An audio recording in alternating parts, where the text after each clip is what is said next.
Amigos de la página Realidad Virtual, estamos comenzando un nuevo ciclo dentro del ámbito de comunicación que se denomina De Frente y Sin Filtro, que consiste en entrevistas a distintas personalidades en distintos ámbitos para poder analizar el contexto nacional, como también el contexto departamental, que es bastante importante, ¿no es cierto?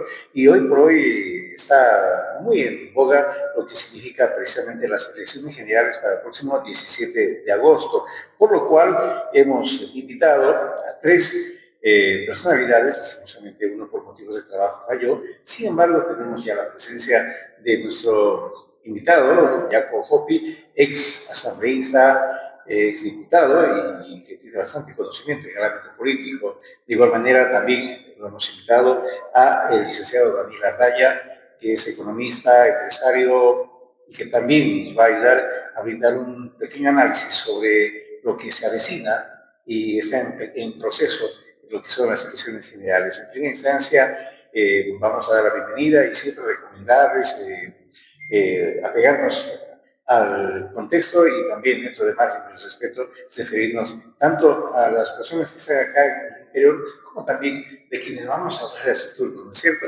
Así que quiero dar la bienvenida a Jaco Hopi. ¿Cómo está? Buenos días. Buen día, Reinaldo. Un saludo a tu audiencia, un saludo acá con Dani, un gusto estar compartiendo con él y con vos estos momentos tan especiales cuando inician las elecciones nacionales y en este contexto para informar a la gente. Daniel, buen día. Muy buenos días, Reinaldo, estimado Jaco, como se le dice por cariño, muy gustoso y muy feliz de la invitación y justamente estamos para lo que nos has invitado a una charla interesante sobre la coyuntura electoral y política que está viviendo nuestro querido país boliviano. Así es, quiero resaltar el apoyo que estamos teniendo para esta iniciativa comunicacional del grupo empresarial ARSA, y estamos precisamente en estos ambientes bastante confortables y bueno, con este apoyo nosotros vamos a brindar semanalmente programas de este sentido. Así que ya hicimos un pequeño sorteo internamente y en nivel de participación va a ser primero el licenciado Daniel Araya y luego el doctor Miguel Santa Lucía Ojopi. Vamos a referirnos en esta primera parte concretamente a que lo que está sucediendo en el ámbito del proceso electoral, que una vez ya se ha concluido el periodo de presentación de partidos políticos y alianzas el pasado viernes ante el Tribunal Supremo Electoral, ¿cómo ven ustedes la proyección? Si la cantidad de actores, los participantes, son motivo de dispersión del voto, el fraccionamiento del sentimiento de la población, o por el contrario, esto significa un fortalecimiento a la democracia. ¿Cómo lo ven ustedes, licenciado Araya? Bueno, mil gracias. Bueno, la última información que hemos tenido del Tribunal Supremo Electoral, tenemos 11 partidos que han dado su carta de que sí van a participar en las elecciones generales, y de esos 11 también están conformadas, no todos, 5 alianzas. Las 5 alianzas en este momento están en revisión por la Sala Plena del Tribunal Supremo Electoral.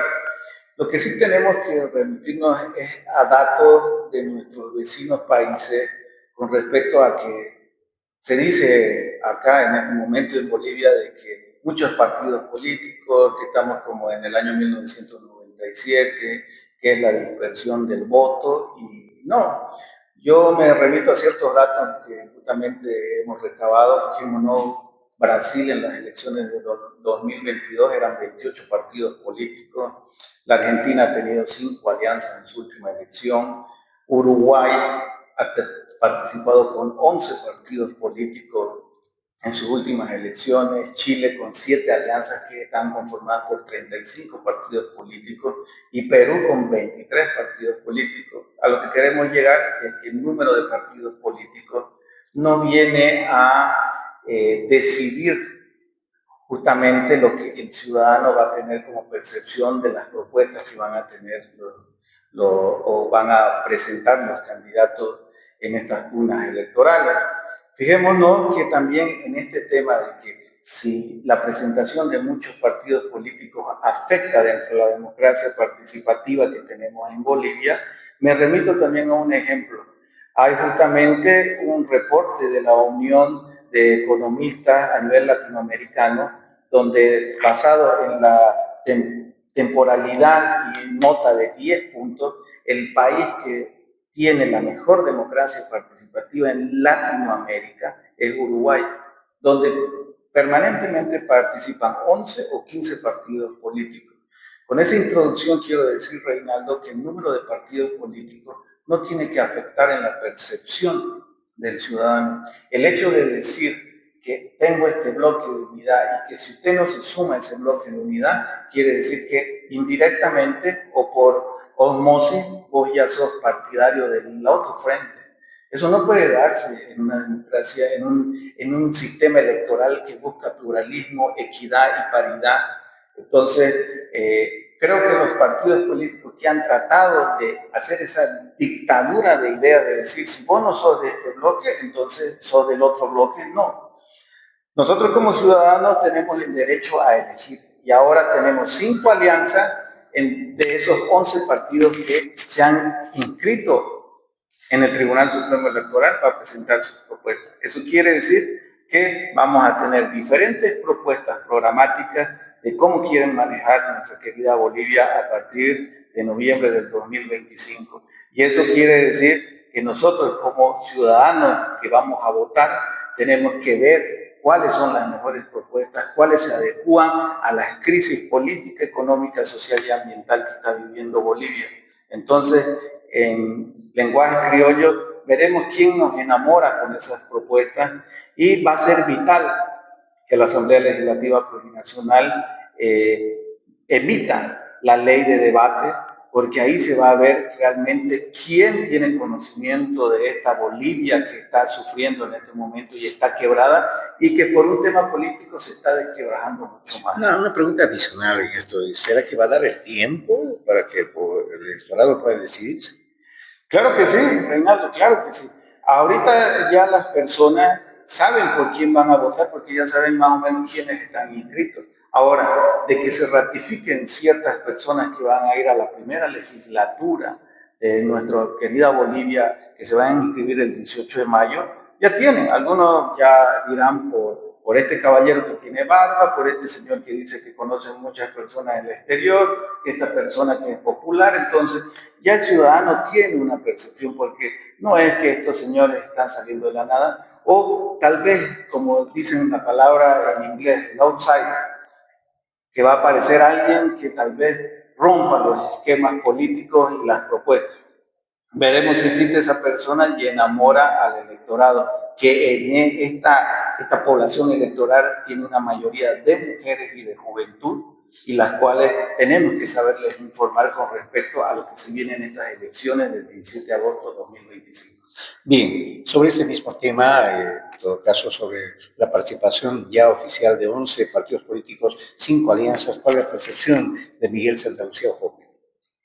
Bueno, en un Estado de Derecho, pues se configura prácticamente el modelo de cómo elegir a las autoridades, y eso se lo hace de forma democrática y se lo establece en la Constitución Política del Estado. No hay una ley, no hay la Constitución que te pueda delimitar el número de partidos políticos que se puedan inscribir. Obviamente hay una concepción, digamos, sobre el tema democrático de derecho constitucional legal, y por otro lado está el político de intereses individuales y colectivos. Entonces se genera eso en Bolivia, la creencia de que hay que unirse para tener un solo candidato. Es una situación que corresponde a un interés individual y colectivo también, ¿no? Hay una presión política para que tenga que tenerse un candidato único, pero en este caso la democracia y el Estado de Derecho no te exige que así sea, ¿no? Es una situación que deriva del interés de ciertos grupos que obviamente necesitan el poder, pero al final el órgano electoral está obligado a recepcionar la inscripción de los partidos políticos, y obviamente lo regula a través de una ley, ¿no? Tiene su propio régimen, y tiene su propia ley también para poder aceptar de que se inscriban los partidos políticos. El órgano electoral es el encargado de administrar el acto electoral democrático, porque el pueblo necesita elegir a sus autoridades.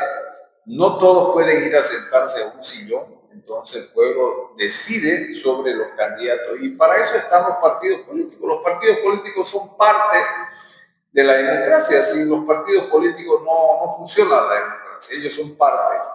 Y los partidos políticos obviamente son organizados de una forma institucional, con sus propios estatutos, con sus propias doctrinas, ideologías, y todo quien quiere participar en un partido político, pues, ve las coincidencias de sus ideales con esa ideología, y por lo tanto ese derecho le asiste a cada partido político, ¿no? El hecho de que quieran aliarse más adelante, tienen que esperar los procedimientos constitucionales que establece el juego democrático en Bolivia. ¿Qué te quiero decir?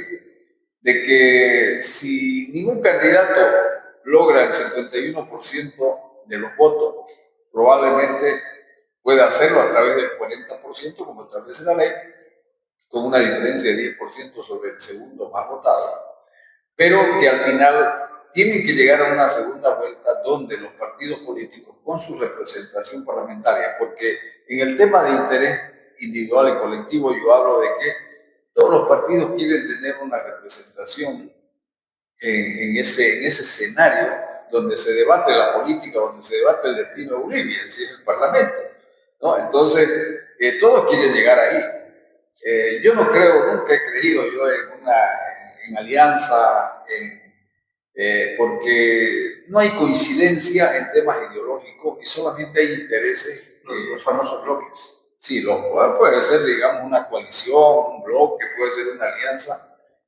No me parece mientras no tengan una coincidencia, no programática, pero ideológica, de buena intención, ¿no? Puede ser que el otro sea un mercantilista político o de un partido político que se une ahí porque quiere colgarse, porque quiere representación parlamentaria, pero no tiene un compromiso moral, no tiene un compromiso de conducta ética, que diga yo quiero irme con este de aquí porque este tiene buena propuesta. No, en Bolivia tenemos una cultura que no la vamos a dejar. ¿No hay comisión? ¿No? ¿No hay comisión? Bueno, en realidad se puede dar, digamos, ¿no? Las condiciones en el entendido de que cada uno de ellos debería tener, digamos, una posición ética que tenga que coincidir, digamos, con sus ideales y su ideología. Pero en Bolivia no existe eso. Ahorita todo el mundo está buscando cómo ganarle la elección al partido de gobierno. Y en realidad lo que tenemos que estar buscando es qué hacemos con Bolivia sobre la base de la destrucción que ha generado el partido de gobierno. Y en la democracia eso, digamos, te permite elegir con el que ya estuvo, ya lo viste, ya administró. Y si tienes la intención de volver a candidatear, tenés toda la libertad de decidir de votar por él o no. Y por este otro lado, otros partidos tienen que ir proponiendo cosas interesantes para la gente que le pueda cambiar la vida. Si el ciudadano dice, bueno, estamos mal, este manejó mal la economía, pues la democracia te permite castigarlo con el voto y darle la oportunidad al otro. Ese es el sistema, digamos, que tiene que prevalecer en un Estado. Pero al final, en este momento, los partidos políticos tienen derecho de participar todos en el tema constitucional legal y obviamente tienen un derecho político de querer llegar también a tener representación parlamentaria. Estamos en esta primera ronda de preguntas sobre precisamente la oficialización de las tiendas políticas que van a participar. Sin embargo, quiero añadir unos 2 minutos una pregunta extra sobre este mismo tema, en realidad, porque ha tocado un tema importante, recopilando algunos datos, licenciado Ardaya, en el sentido de que en otros países se da esa situación de varios organizaciones políticas que participan y seguramente lo toman como un fortalecimiento de la democracia, ¿no es cierto? Pero todo tiene sus pros y sus contras, licenciado Ardaya. Esa pregunta adicional va en el sentido de que cuando hay este tipo de cantidad de candidaturas, también se prevé un parlamento fraccionado, ¿no? Y cuando hay fraccionamiento, hay las famosas negociaciones de por medio. ¿Cómo ves? Es que lo que tenemos que ver, querido Reinaldo, querido Jacob, es el tema de que a veces uno dice, está participando Jacob y está participando Daniel. Si deja de participar Daniel, todos sus votos de Daniel se van a ir para Jacob y eso no es, o sea, no es una regla de tres. Técnicamente no sé. No es, nunca se da. Entonces esos votos tal vez se vayan para Reinaldo, para el señor. Entonces el tema es eso de que hay 11 partidos y de esos partidos hay 5 alianzas y algunos que no están en alianza. No quiere decir que se fraccione el voto. Puede ser que de los que estén presentando su propuesta, a ninguno de nosotros tres nos enamore. Y tal vez un partido de esos políticos realmente va a perder su personería jurídica porque no va a alcanzar el porcentaje que por ley está que tenés que alcanzar para seguir siendo justamente la partidocracia, como le digo yo. Entonces, no es que si 11, 20 partidos políticos se van a repartir el voto en porcentajes iguales. El tema es quién viene realmente a presentar propuestas reales sobre la coyuntura que está viviendo Bolivia, y no solo la coyuntura, sino presentar propuestas que vayan a repercutir y hacerse realidad, materializarse en políticas de Estado que sean sostenibles en el tiempo. La cultura política en Bolivia es coyuntural, no tiene larga data. O sea, los legisladores que hemos tenido hasta ahora, si algunos han tenido buenas intenciones, que yo no dudo que usted ha tenido buenas intenciones, es de tener políticas de Estado que trasciendan el tiempo, que deje de ser senador o diputado Yaco, que deje de ser senador y diputado Reinaldo, pero lo que propusieron junto con sus camaradas, con sus compañeros, con padres y madres de la patria, como se dice, que esas leyes vayan sigan su curso en el tiempo, que tal vez sean modificables por algunos temas, valga la redundancia, coyunturales en el momento, pero que siga la esencia de esas políticas de Estado. Ahora llega uno nuevo, se reformula el Estado. Llega otro nuevo, se reformula el Estado. ¿Y sabe qué es lo que, dónde se ve eso, Reinaldo, estimado? Creo, es en los gobiernos departamentales y municipales. Llega y barra en todo, porque dicen que se hizo mal todo, y empiezan de cero. Y los tiempos constitucionales que nos da nuestra Constitución, en 5 años no te da para lograr toda una proyección que tenés que realizar en políticas de Estado, sea a nivel central, a nivel departamental o municipal. Ahora bien, se ha tocado un tema bastante importante, ¿no? O sea, eso me parece que lo que señala la licenciada Raya son buenos propósitos, o sea, lo que debería ser, quizás, ¿no? Digamos, una especie de teoría. A ver, adicionamos a la parte de la práctica, porque aquí usted ha estado en el Parlamento varios años. Pero es que el Estado debería funcionar así en realidad, porque al final los mecanismos, digamos, que establece una constitución en la organización, por ejemplo, ¿no? Hay un poder ejecutivo, hay un poder legislativo, hay un poder judicial y obviamente un poder electoral. Pues en el Parlamento lo que tienen que hacer los legisladores es coadyuvar con el trabajo de la buena intención y del plan que tenga el Poder Ejecutivo. Esto significa la política pública, ¿no? Si el Poder Ejecutivo tiene políticas públicas diseñadas, pero para ello necesita las leyes adecuadas para poder actuar y que ellas estén dentro del marco constitucional, ese debería ser el accionar normal de un Estado. Debería, ¿no? Pero política, en Bolivia más bien la política no permite de que ese modernismo, digamos, se pueda implantar en el legislativo, porque al final los partidos políticos todavía se han vuelto muy mercantilistas. En el Parlamento, si tenés la mayoría, como la ha tenido, por ejemplo, el movimiento socialismo, cuando a mí me tocó ser diputado, te bloquean absolutamente todo porque no tenés que tener éxito como parlamentario, porque eso te permitiría tener éxito como político. Riesgoso. Entonces, y yo les voy a comentar, me acuerdo cuando estábamos en el boom de la zona franca, y yo hice la ley de reforma a la zona franca, aquí allá moviéndome para que sea una nueva ley moderna, ¿no? Con la colaboración de muchos, digamos, inclusive de Dani, de la Federación de Empresarios Privados, en fin, todos construyendo, pero yo como parlamentario tenía que diseñar la ley para poder presentar. Pero fíjense ustedes que en el Parlamento me la plagian y se la dan a uno del MAS para que la presente, la misma, pero que no la presente el diputado Hockey porque ese no es del partido, ¿no? Eso es el Estado mediocre, ¿no?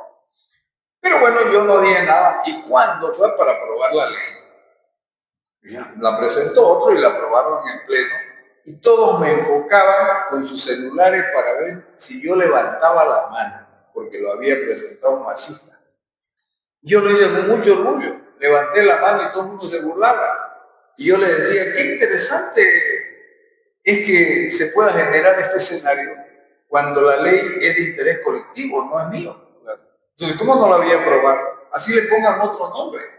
Esa es la responsabilidad. Entonces, vos podés ir al Parlamento y obviamente el sistema político no te ayuda a tener una gestión como uno quisiera, digamos, ¿no? Porque tenés tu plan de presentar leyes que vayan a favorecer a tu región. Porque al final, cuando llegas al Parlamento, Reinaldo, Dani, tu pensamiento está dirigido a lo que podés hacer por tu región, leyes que puedan mejorar, digamos, la vida económica, social de tu región.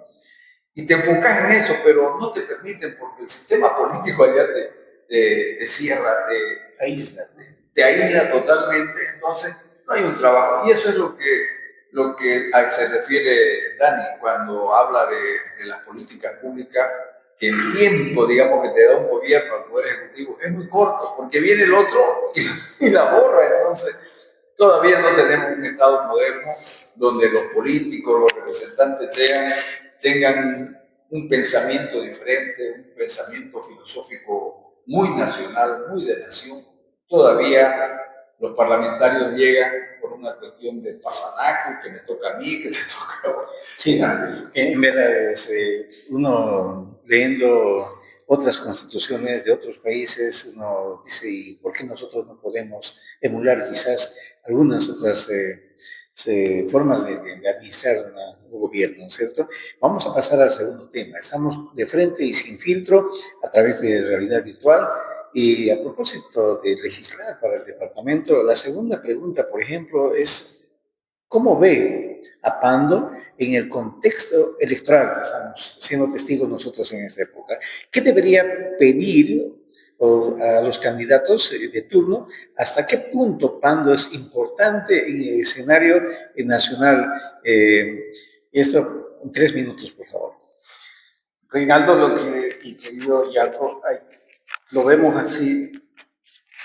Pando en número es el 1% en población. Y en el tema electoral debe ser mucho menos.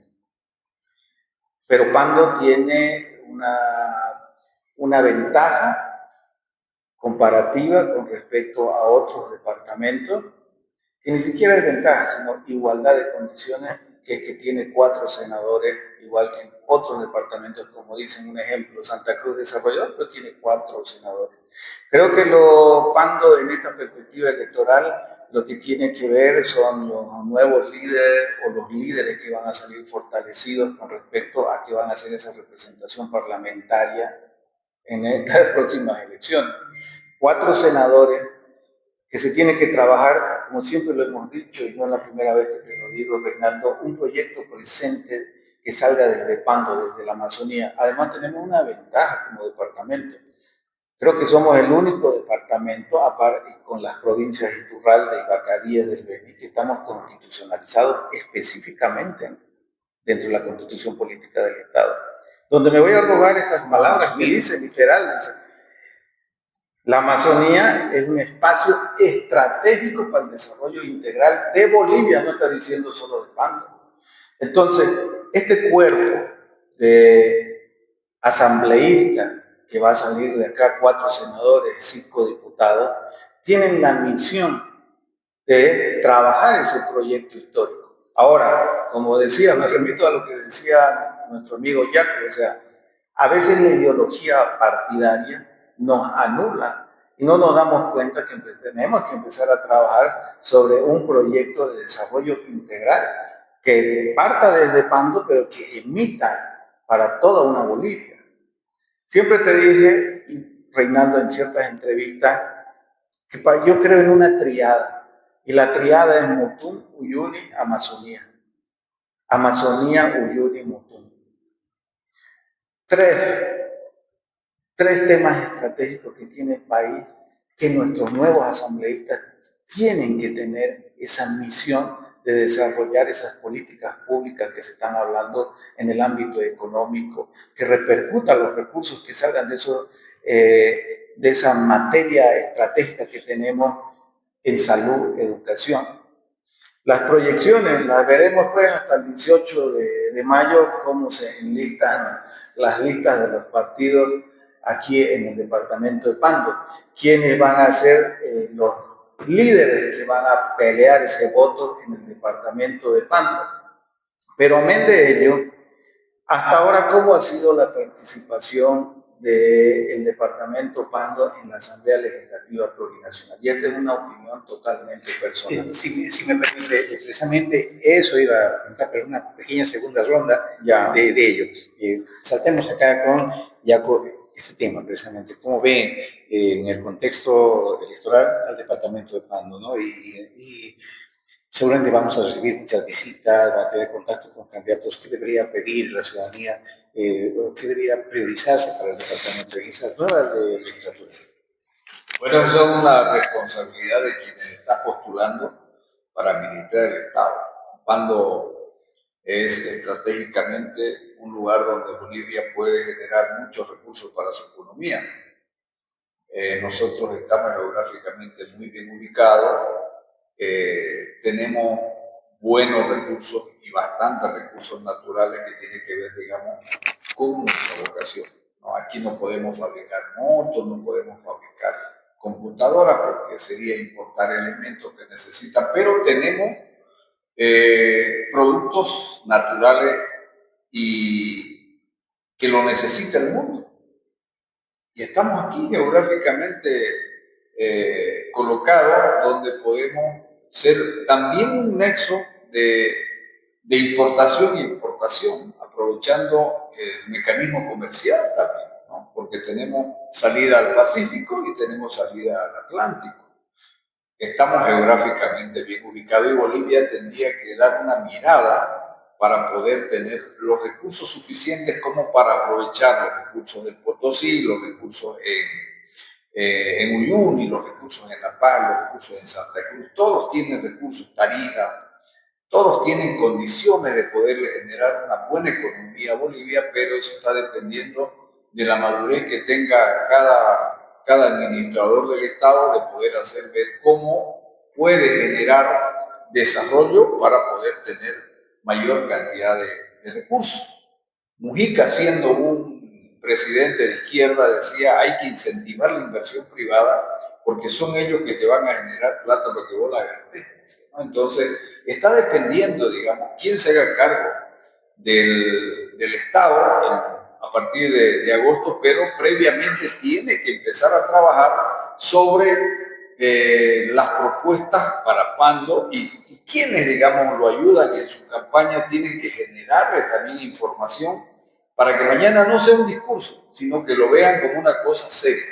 Pando en el tema de producción con su vocación productiva y como canal de comercialización de otros productos, importar, transformar y exportar es excepcional. Entonces, tienen que verlo así a Pando como muy estratégico, Pando, porque nosotros podemos convertirnos en, primero, unos grandes productores de alimentos naturales, silvestres, como quieran llamarle, y exportarlos al mundo, pero para eso necesitamos inversión privada, necesitamos que se recupere el Estado de Derecho, necesitamos dar garantía al inversionista para que pueda aprovechar los recursos naturales, aprovechar su posición geográfica de Pando y poder hacer de que realmente la zona franca funcione, ¿no? Como un mecanismo de oportunidades donde tengas donde asentar tu industria, el Estado te garantiza jurídicamente tu asiento Y todos esos detalles tiene que mirarlo el candidato para ver cómo puede desarrollar Pando, cómo puede consolidarlo como un polo de desarrollo a este departamento. Bien, y uno dice, no, ojalá que podamos verlo en realidad, ¿no? Porque a la larga sí o sí tiene que llegar a este tipo de situaciones, porque Pando es un lugar muy estratégico para un puente comercial entre dos colosos, como tenemos Brasil y Perú, ¿no es cierto? Y peor ahí con el tema de Chancay. Y a propósito de inversiones, queremos nuevamente reiterar el agradecimiento y el saludo para el grupo empresarial ARSA, que brinda el respaldo a este tipo de iniciativas de frente y sin filtro. Ahora sí, licenciado Arraya, desahógese, porque precisamente mi pregunta era en el sentido de que ya tenemos esperanzas de lo nuevo que puede venir, pero ¿qué nos deja lo viejo? Digamos, entre las participaciones de nuestros senadores, diputados, nos dejan con, no sé, con qué tipo de sensación, particularmente a usted. La sensación que percibimos como ciudadanos es que hemos tenido asambleístas que no han tenido una visibilidad en la Asamblea Legislativa Plurinacional, ¿no? Creo que necesitamos esos líderes que vean que Pando, como dice aquí nuestro amigo Jaco presente, como ya lo hemos dicho en otra intervención, se trabaje una propuesta de que el departamento Pando tiene un gran potencial y que puede aportar a el desarrollo integral y holístico de nuestra querida República de Bolivia. Nuestros legisladores creo que lo que han hecho es tal vez seguir consignas del partido político, donde ahí es donde me voy, que justamente nosotros tenemos que ver la cultura política que tenemos dentro del país. Es como decía al inicio de las intervenciones del programa, Uruguay, siendo el departamento que su democracia en sí es la mejor en todo el hemisferio americano, maneja el funcionamiento de gobierno con una transparencia y institucionalidad permanente de análisis de sus políticas públicas y de sus instituciones, donde aparece la cultura política. ¿Qué habla de cultura política? Justamente estos espacios donde los ciudadanos de a pie están participando, pero no con crítica, sino diciendo, ¿por qué no proponemos esto? ¿Por qué no realizamos estas leyes? No solamente haciendo bloqueo, sino también tenemos que hacer una proposición de leyes normativas que ayuden a las regiones a salir del atolladero y que realmente, entre comillas, las autonomías regionales sean una realidad. Porque ahorita estamos ahogados por un centralismo, nuestros recursos solamente nos vienen a migajas y a veces son competencias compartidas o concurrentes que solamente inflan los presupuestos de los municipios y están ahogados. Y otro fundamental, creo que estos parlamentarios no han peleado las libertades individuales que tenemos como ciudadanos. Como decía aquí nuestro camarada, la seguridad jurídica que tenemos que tener como emprendedores, como empresarios, como ciudadanos de a pie, las garantías que nos tiene que dar el Estado para que ese desarrollo integral sea pues digno para nosotros los bolivianos. Creo que si me dijeran, y lo digo con claridad meridiana, de 10 yo creo que tienen un 3 o un 4 nuestros parlamentarios. Porque, aplazados. Para mí sí, porque realmente no han demostrado lo que dicen en campaña. O sea, lo peor creo es tener personas que van a pedir el voto y le dicen después, es que yo solo legislo. Yo no soy alcalde, yo no soy gobernador. Ah, no, déjate de lío. ¿Y acaso no puedes trabajar?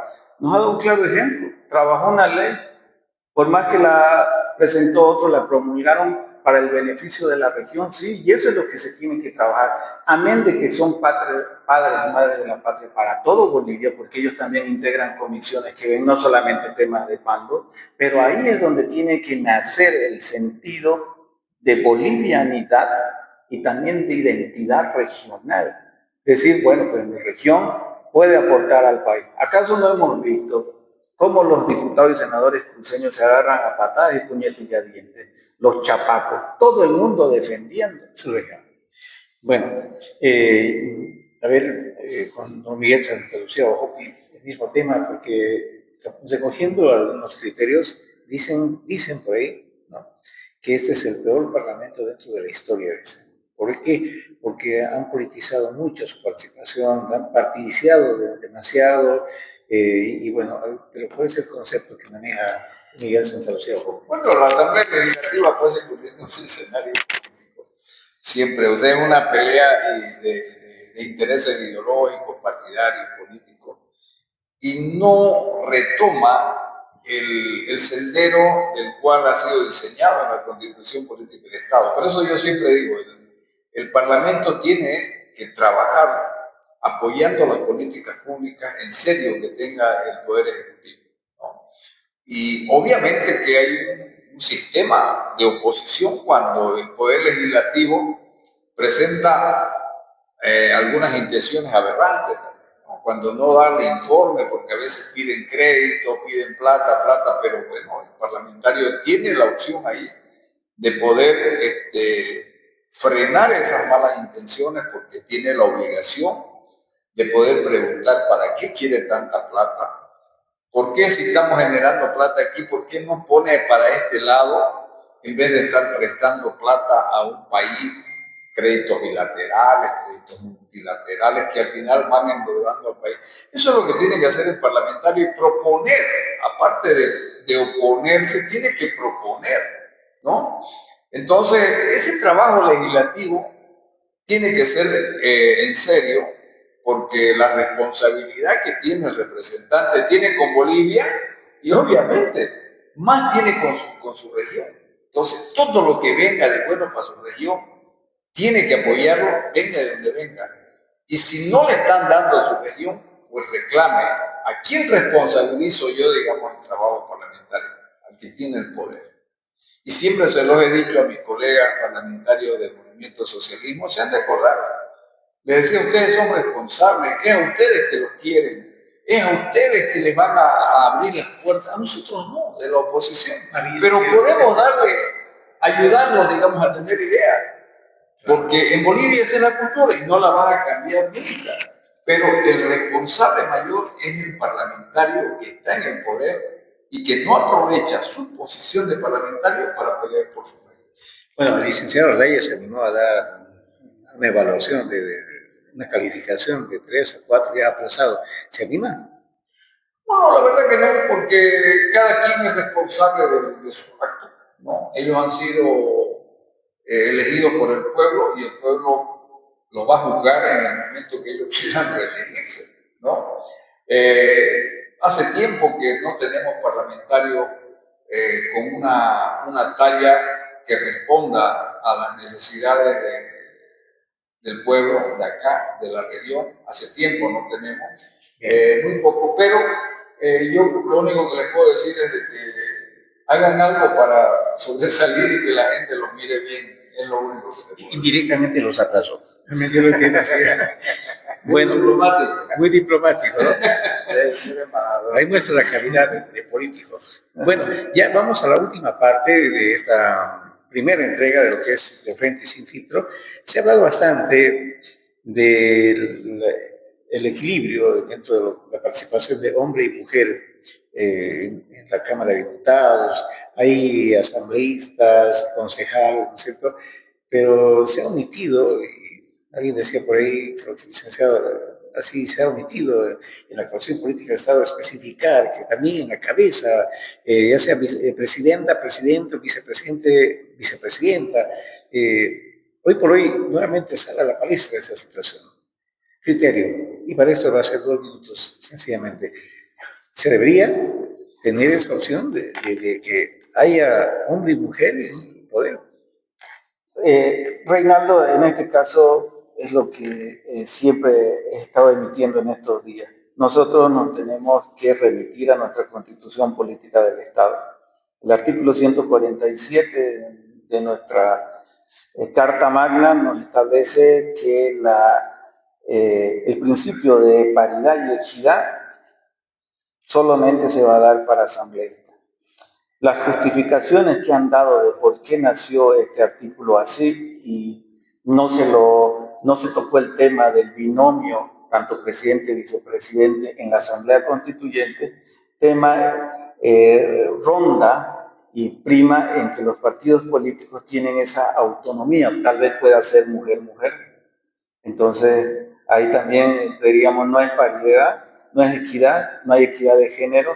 Entonces, ese tema de los altos cargos para estas elecciones, justamente se lo han dejado como lo establece la ley C-1096, que es la ley que rige para los partidos políticos, amparada en el cuerpo normativo de la 026 del régimen electoral. Más allá de lo que Guaitari presentó su acción de inconstitucionalidad abstracta, que por percepción personal creo que el Tribunal Constitucional Plurinacional no va a dar cabida porque se va a remitir a lo que dice la Constitución. Entonces, es un tema, como te decía, de una asignatura pendiente. Tendría que verse si se va a hacer una reforma constitucional parcial con respecto a la temática. Los tiempos no dan ya, porque ya sabemos que los tiempos del Tribunal Constitucional son recontra largos, desde que inscribís hasta la remisión pasan 15 días, a veces son violentos, ¿no? Entonces, en ese tema, la equidad de género creo que tiene que existir en toda la institucionalidad boliviana y en el tema electoral específico, creo que va a ser una asignatura en mi percepción, pendiente para ver si se hace una reforma constitucional parcial específica del tema, o tal vez, quién sabe, el nuevo gobierno que viene realmente ve la necesidad de que haya una reforma constitucional, porque nos hemos dado cuenta hasta este momento que hay muchos vacíos jurídicos dentro de nuestra Constitución porque salen las chicanerías. La última chicanería y un absurdo y una que nos da vergüenza, por lo menos a mí como boliviano, son las últimas elecciones judiciales. A través de este tipo de acciones inconstitucionales abstractas, a través de los amparos constitucionales que se han presentado en diferentes regiones del país, tenemos un Tribunal Supremo de Justicia chuto, un Tribunal Constitucional Plurinacional chuto. Entonces, lo que creo es que tenemos que blindarnos y ver que las autonomías que se tiene que tener en los órganos electorales se tienen que respetar. Y amén de eso, con esto termino. Lo que dice la Constitución es que el principio de equidad y paridad se tiene que dar en asambleístas para las elecciones generales. El tema de decir si entra o no en estas elecciones es una asignatura pendiente que va a quedar y que nosotros ya veremos con las nuevas autoridades cómo se da este tema a futuro. Y como no está prohibido en la Constitución, también, obviamente, el partido que crea en las reivindicaciones, yo creo que va a asumir ese rol conscientemente, ¿no? Conciencialmente, ¿no? El tema de la paridad. Ya que no tiene la libertad, es como te decía Reinaldo cuando por ahí son dos mujeres, entonces no vamos a renegar por eso, ¿eh? Bueno, ¿cuál es el criterio que maneja sobre este tema? Bueno, a mí me tocó estar como constituyente cuando empezamos este trabajo de construir la nueva Constitución, y obviamente se ha generado un debate muy fuerte sobre esto. Sí. Cuando se tocó de redactar el precepto constitucional, de que si la mujer tenía que participar en todos los niveles. Y bueno, las mujeres vienen peleando antes del 2000, 2003, hasta que ya con la ley 1551 de participación popular se le da al lado a que haya una paridad en la representación. Sí, ¿no? Ya era el primer paso. Esto te estoy hablando del 1994. Y de ahí las mujeres siguen luchando y viene ya el proceso constituyente y había que tener una representación. Y no había una ley que le obligue a la Asamblea Constituyente a considerar la paridad. Pero por una cuestión moral, por una cuestión participativa, responsable, se dio lugar a que vayan de forma no muy paritaria, pero sí un 30% de representación de las mujeres en la Asamblea Constituyente, y la presidenta de la Asamblea Constituyente pues era una mujer y de pollera, por lo tanto tenía que darse una representación, una señal de que se le estaba abriendo las puertas a una representación femenina en todos las elecciones, digamos, en representaciones democráticas, tenía que estar la mujer ahí. Y es por eso que en la Constitución se discutió primero el artículo 26, que es el derecho de todos participar, y el artículo 247, creo, 147, que ya establecía claramente de que la representación en su parágrafo 1 se limitaba solamente a representación parlamentaria, de consejo departamental y las concejalías municipales. Hasta ahí nomás. Por lo tanto, ya cuando se trabajó algunas reformas que se hicieron en la 026, también se estableció en el artículo 11, inciso A, de que las mujeres, el tema paritario participativo se limitaba hasta ahí porque ese dice la Constitución. Entonces, no hay ningún lugar donde diga que el vicepresidente o presidente, viceversa, pueda ser mujer o hombre. No existe, ¿no? Sí. Pero al final es como dice Dani, a lo mejor pueden ser dos mujeres o a lo mejor todo el parlamento lleno de mujeres, porque este es un tema de capacidades, no es un tema de oportunidades, ¿no? Y ahí es que estamos equivocando el camino. Porque si yo tengo mi empresa como lo tiene Daniel, él necesita una mujer para ciertas áreas, ¿no? El hombre no va a responder igual que la mujer en ciertas áreas, ¿no? Entonces está buscando, pero a lo mejor hay un hombre que puede superar la capacidad de una mujer que puede hacer una actividad, digamos, que es exclusivamente para el sector femenino. Entonces, yo siempre, y lo he dicho en la Asamblea Constituyente, lo he dicho, no es una cuestión de oportunidad, es cuestión de capacidad. No la discrimine, claro, las mujeres me miraron mal, porque ¿por qué tienen que discriminar hacia la mujer obligatoriamente a ponerla en un lugar donde de repente no responde? Es obvio que las mujeres tienen ciertas limitantes que no les permite a veces jugar en política porque es ama de casa, porque no tiene la misma oportunidad del hombre de salirse a una reunión, a otra reunión, porque tiene pues obligaciones en su hogar. Entonces, obviamente que eso les limita a tener que promocionarse como una política, porque al final, ¿qué hemos visto en todo esto? Que la participación de las mujeres políticas, diputadas, senadoras, ¿qué han tenido? Problemas en su hogar por el machismo, digamos, ¿no? Porque el marido no quiere que la mujer esté ahí metida entre los otros hombres. El marido entonces, es una cuestión de cultura también, ¿no? Y eso es lo que se tiene que ver. Yo considero que las mujeres son buenas administradoras, algunas, otras son como Cristina Kirchner, más ladrona que ladrona, ¿no? Y hay mujeres que asumen el poder y son incapaces, como la presidenta del Perú, por ejemplo. Entonces, no todas las mujeres son buenas, no todas las mujeres son malas, pero la mujer tiene mucho más capacidad de administración que el hombre, pero tampoco no todos los hombres son incapaces y no todos los hombres son una eminencia. Entonces, hay que equilibrar estas cosas de darle la oportunidad a la mujer, obviamente, que tiene que participar. A mí me parece muy bien que la mujer esté participando en el Congreso. Yo he tenido experiencia en el Parlamento.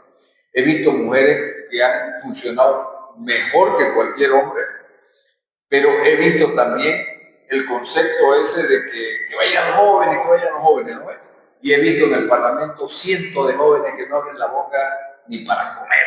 Entonces, no es una cuestión de que ya te toca, que me toca, no, que los dinosaurios no, es una cuestión de capacidad, ¿entiendes? Que vayan los mejores ahí, porque ahí es donde tienen que trabajar, pero no los mejores discursistas políticos que vayan a defender, sino que vayan a aportar a un lugar donde le corresponde. Entonces, para mí, para terminar, es una cuestión de capacidad, pero al final aplaudo de que se siga mejorando la participación de la mujer, que ya está prácticamente consolidada, es una exigencia, pero para mí la mujer es mucho mejor administradora que el hombre, en muchos casos, es mucho más responsable, porque cuando maneja su hogar puede manejar un Estado, ¿no? Y eso es el concepto que yo tengo en base a esto que estamos tratando. Se me viene a la cabeza un poquito cuando dijo el Tata Quispe, ¿se recuerda? Sí, claro. Miedo a Dios y a mi mujer. Claro. Bueno, así de esta manera hemos llegado al final de esta primera entrega de Frente y Sin Filtro. Y bueno, espero que les haya gustado, más a los que nos están observando, como que también a nuestros entrevistados. Va a tener el formato de 3 entrevistados. Hoy nos falló, lastimosamente tuvo un percance a última hora el doctor Tito Zurita, que hubiera sido un buen aporte también en este criterio. Pero sin embargo, como esto comienza recién, vamos a tener la oportunidad de tener a otros exautoridades, a otros politólogos, también economistas, y bueno, esto ojalá Dios mediante pueda ir creciendo de frente y sin filtro. Al finalizar bueno, ya Daniel Arraya debe tener muchos, pero le vamos a entregar así, y la gentileza del grupo empresarial Arsa, una gorrita para cubrirse del sol. Gracias. Aquí para el doctor Jaco Hopi. Y bueno, las palabras finales, no vamos en los próximos programas no vamos a tener esta partecita, pero a mí me gustaría rescatar un minutito, 30 segunditos, si le gustó o no le gustó, cómo se sintió en este primer programa. Bueno, Reinaldo, agradecer a Realidad Virtual justamente por estas iniciativas que fortalecen justamente la cultura del ciudadano de participar dando su opinión con propuestas y no solamente dando una crítica. Creo yo que nuestro país tiene 5 hitos fundamentales en estos tiempos. El proceso electoral, que tiene que ser transparente y con un pluralismo real. Creo que después tiene que existir una cultura política donde el ciudadano participe, pero con una adhesión a los valores democráticos. Creo que tenemos que trabajar para las libertades individuales que se van a ver si no van a ser vulneradas en estos procesos electorales, y después de este proceso electoral se verá cómo va a darse el funcionamiento de nuestro país a través de un nuevo gobierno, si realmente va a llevar a cabo los desafíos y retos que tenemos como nación boliviana. Yo agradecido, Reinaldo, con tu persona, con Realidad Virtual, y espero que no sea la primera ni última vez que estemos en tu escenario para justamente dar nuestro punto de vista desde un punto de vista técnico, sano y también constructivo. Constructivo y también criollo, ¿no? Porque nosotros tenemos como ciudadanos tener esta participación activa de no quejas, sino de propuestas, y de decir cuando la cosa está mal, pero también felicitar cuando está bien. Muchas gracias. Gracias. O sea, yo recuerdo una vez me dijo alguien, Reinaldo, una crítica nunca va a ser constructiva, una crítica siempre va a ser destructiva, porque elimina lo malo para que venga algo nuevo y bueno. Entonces, bueno, son cosas, ¿no? ¿Cómo se sintió Jaco Hopi? Bueno, muy agradecido, Reinaldo, compartir con vos, con Dani. La verdad que cada vez que nos juntábamos con Dani era para sueños, ¿no? Pero Dani es un emprendedor, está demostrando de que de todas maneras se puede salir.